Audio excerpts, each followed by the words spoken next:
नमस्कार. आज आपण वसंत ऋतूची संपूर्ण माहिती पाहणार आहोत. वसंत ऋतू हा उत्तर भारत आणि लगतच्या राष्ट्रातील 6 ऋतूंपैकी एक आहे, जो फेब्रुवारी, मार्च आणि एप्रिल दरम्यान या प्रदेशात आपले वैभव पसरवतो.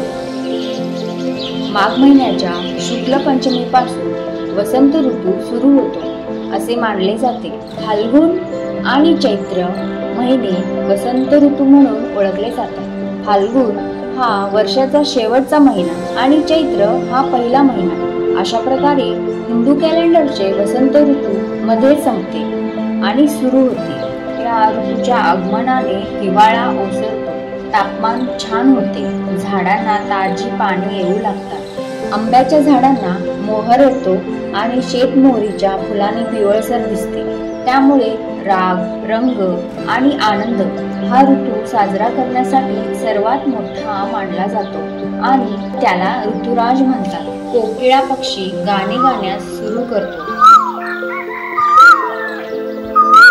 आणि सर्वजण आंबे खाण्याचा आनंद घेतात. निसर्गातील प्रत्येक स्थान फुलांच्या सुगंधाने आणि आनंदाने भरलेले आहे, कारण या ऋतूत फुले उमलतात, झाडांना नवीन पाने दिसतात, आकाश धुके होते, नद्या वाहतात इत्यादी. आपण असे म्हणू शकतो की निसर्ग आनंदाने घोषणा करतो की वसंत ऋतू आला आहे.